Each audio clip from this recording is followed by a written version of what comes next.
ሰላም ጤና ይስጥልን የተወደዳችሁና የተከበራችሁ የጎህ ቴሌቪዥን አድማጭ ተመልካቾቻችን እንደምናላችሁ የለተሮ መስከረም 21 ቀን 2017 ዓ.ም ሰበር መረጃዎችን ይዘን ቀርበናል። መረጃዎቻችን ቶሎ ቶሎ እንዲደርሷችሁ ዩቲዩብ ቻናላችንን ሰብስክራይብ፣ ላይክ፣ ሼር ማድረግ አይርሱ። እስከ ፍጻሜያችን አብራችሁን ቆዩ። በቅድሚያ ዛሬ መስከረም 21 ቀን 2018 ዓ.ም በአማራ ክልል ምንጃር ሸንኮር አራርቲ ማርያም ቤተክርስቲያን አመታዊ ክብረ በዓልን አስመልክቶ ከጠዋቱ 2:45 ላይ እየተሰራ ያለው ቤተክርስቲያን እየተጎበኘ ባለበት ሰዓት ለፊሽኒንግ የተረበረበ እንጨት ተደርምሶ እስካሁን ከ35 በላይ ሰዎች የሞቱ ሲሆን በበርካታ ሰዎች ላይ ጉዳት መድረሱን በስፍራው የሚገኙ ምንጮች ገልጸዋል። እስካሁን የተጎዱና የሞቱ ሰዎች በሰው ኃይል እየወጡ ሲሆን ሁሉም የመንግስት አካላት ቀይ መስቀልን ጨምሮ ትብብር እንፈልጋለን ሲሉ ጥሪ አቅርበዋል። የቀድሞው የትግራይ ጊዜያዊ አስተዳደር ፕሬዝዳንትና የጠቅላይ ሚኒስትር አብይ አህመድ የምስራቅ አፍሪካ ጉዳዮች አማካሪ ጌታቸው ረዳ የትግራይ ህዝብ ራሱን በራሱ የማስተዳደር መብትና ወደፊት ለመገንጠል የሚያስገድዱ ሁኔታዎችን ቢፈጥሩ የመገንጠል መብቱ ተከብሮለት ማየት እንደሚመኙ ከቀድሞው የሮይተርስና የሲኤንኤን ጋዜጠኛ ጂም ስቴማን ጋር ባደረጉት ቃለ ምልልስ ላይ ተናግረዋል። የትግራይ ህዝብ ራሱን በራሱ የማስተዳደር መብትና ወደፊት ለመገንጠል የሚያስገድዱ ሁኔታዎች ቢፈጠሩ የመገንጠል መብቱ ተከብሮለት ለማየት እንደሚመኙ ከቀድሞ የሮይተርስ ሲኤንኤን ጋዜጠኛ ጂም ስቴማን ጋር ባደረጉት ቃለ ምልልስ ላይ ተናግረዋል። ጌታቸው በዚህ ቃለ ምልልሳቸው የህወሓት የቀድሞ ጓደኞቼ ከኤርትራ ጋር በመቀናጀት በድጋሚ በትግራይ ጦርነት ለመቀስቀስ የሚያደርጉት ሙከራ እስከመጨረሻው እፋለመዋለሁ በማለት አቋማቸውን ገልጸዋል። የኤርትራ መንግስት ፍላጎት የህወሓት ሰዎችና የፋኖ ታጣቂዎችን ተጠቅሞ ኢትዮጵያን ማበጣበጥ ነው ያሉት ጌታቸው በትግራይ ላይ ኃይል መጠቀም እንደማያስፈልግ ለማሳመን ከፌደራል መንግስቱ ጋር መስራት እንደሚቀጥሉ አስረድተዋል። ህወሓት ክፍፍል የሚያባብሱ ባላቸው ሚዲያዎች ላይ እርምጃ ለመውሰድ ቃል መግባቱ ተገለጸ። ጋዜጠኞች የፕሬስ ነጻነት አደጋ ላይ ነው ሲሉ አስጠንቅቀዋል። ህወሓት ወያኔ ሓርነት ትግራይ ክፍፍልን ያባብሳሉ እንዲሁም የጠላቶችን አጀንዳ ያስፈጽማሉ ሲል በከሰሳቸው መገናኛ ብዙሃን ላይ ምንም አይነት ትግስት እንደማይኖረው አስታውቋል። ይህ ድርጅት አቋም በክልሉ በሚገኙ ጋዜጠኞችና ሚዲያ ባለቤቶች ላይ ስጋት መፍጠሩ ተገልጿል። ይህ ማስጠንቀቂያ የተላለፈው ባለፈው ሳምንት የህወሓት ጽሕፈት ቤት ኃላፊ ፈትለወርቅ ገብረእግዚአብሔር በመቀለ ከተማ ከጋዜጠኞች ጋር በተደረገ ስብሰባ ላይ ነው። ወይዘሮ ፈትለወርቅ ማስረጃ ያቀረቡላቸውና ስማቸው ያልተጠቀሱ ሚዲያዎችን ለአመጽ እየቀሰቀሱና የካሃዲ ቡድኖች ልሳን ሆነው ያገለገሉ ነው ሲል ከሰዋል። ኃላፊዋ ፓርቲውም ሆነ ሰራዊቱ ይህንን እርምጃ ለመውሰድ ተስማምተዋል ሲሉ ተናግረዋል። የትግራይ ሚዲያዎች በፓርቲ ውስጣዊ ያለመግባባት ውስጥ ገብተዋል ያሉት ወይዘሮ ፈትለወርቅ ምሁራን፣ ፖለቲከኞችና የሚዲያ ባለሙያዎች በአጠቃላይ ልህቃንን አንድነትን በማዳከም ወንጅለዋል። የግል ሚዲያ መሪዎች የኃላፊዋ ንግግር በፕሬስ ነጻነት ላይ የተሰነዘረ ጥቃት ነው ሲሉ ገልጸዋል። የቲቢኤስ ዋና አዘጋጅ የሆኑት አቤል ጎሽ ምንም አይነት ታጋሽነት አይኖረንም የሚለው አገላለጽ በፕሬስ ነጻነት ላይ የተሰነዘረ ከፍተኛ ጥቃት ያመላክታል ብለዋል።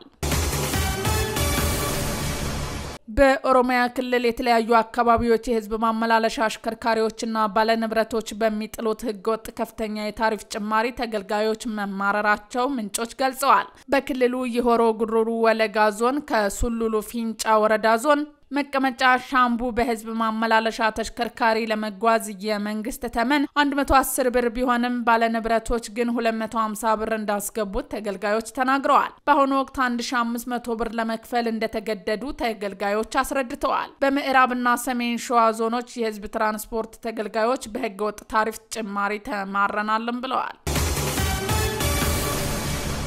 በትግራይ ክልል በቅርቡ በተቀሰቀሰ የኮሌራ ወረርሽኝ 11 ሰዎች ህይወት ማለፉን ከክልሉ የጤና ቢሮ መሰማቱን ጠቅሶ ቢቢሲ አማርኛ ዘግቧል። ወረርሽኙ የጀመረው በአማራ ክልል ዋግ ህምራ ዞን አዋሳይ በሆኑት ሰለዋና ሳምራ ወረዳዎች መሆኑን የቢሮው ኃላፊዎች መናገራቸውን ዘገባው ጠቅሷል። እስካሁን በተሰበሰበ መረጃ በክልሉ 425 ሰዎች በበሽታው ተይዘው ለህመም ተዳርገዋልም ተብለዋል። በሳምራ ወረዳ በባህላዊ መንገድ ወርቅ በሚወጣበት ቦታ በሽታው እንዳይታየ የጠቀሱት ኃላፊዎች የሰዎች እንቅስቃሴ ለበሽታው መስፋፋት ከፍተኛ አስተዋጽኦ አድርጓል ማለታቸው ተመላክቷል። የአሜሪካ የጦር ሚኒስተር ዋሽንግተን ለጦርነት መዘጋጀት እንዳለባት አሳሰበ። የአሜሪካው መከላከያ ሚኒስተር ዌት ሃገስት ለከፍተኛ የጦር ኃላፊዎችና አዛዦች መልእክት አስተላልፈዋል። ዋሽንግተን በአስቸኳይ በጦርነት መንፈስ ውስጥ መግባት እንዳለበት ያስገነዘቡት ሃገስት ሀገራቸው ምን ስጋት እንዳለባት ግን ይፋ አላደረጉም። ፔንታጎን በቅርቡ 2 ወሳኝ የፖሊስ ማሻሻያ ማድረጉንም ዘገባው አስታውሷል። የብሔራዊ መከላከያ ስልቱን ከቻይና ወደ ውስጥ ደህንነትና ምዕራቡ ንፍቀ ክበብ ማዞር አንደኛው ጦሩ ሆኗል። የአሜሪካ ጦር ሰላምን ለማረጋገጥ ለጦርነት መዘጋጀት ይጠበቅብናልም ብለዋል። በመቶዎች ለሚቆጠሩ የጦር አዛዦች በቨርጂኒያ የተናገሩት መከላከያ ሚኒስተሩ ውጥረት አሜሪካ እንዳለባት ማስጠንቅቀዋል። ዶናልድ ትራምፕ የአሜሪካው መከላከያ ሚኒስተር ወደ ጦር ሚኒስተር መለወጣቸውን የዚህ አይነት ዝግጅት እንዳለ አመልካች ነው ተብሏል። ዋይት ሃውስ 2026 የመከላከያ በጀት 1.01 ትሪሊየን ዶላር እንዲሆን መጠየቁ ይታወሳል። ቀደም ሲል ከነበረው በጀት የ13.4% ብልጫ አይኖረውም።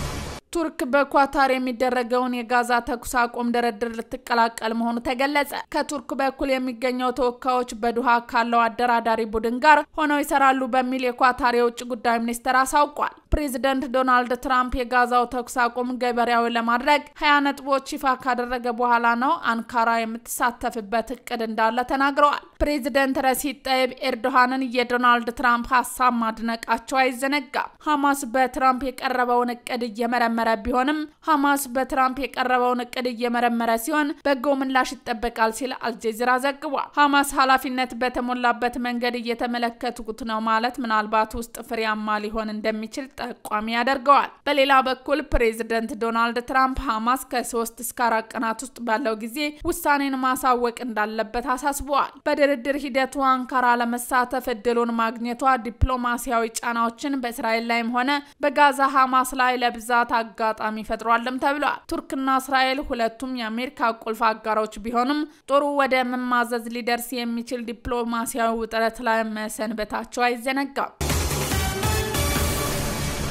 ውድ አድማጭ ተመልካቾቻችን የዛሬ ዜናዎቻችን እነዚህን ይመስሉ ነበር። አብራችሁን ስለነበራችሁ ከልብ እናመሰግናለን። በያላችሁበት ሰላም ሁኑ።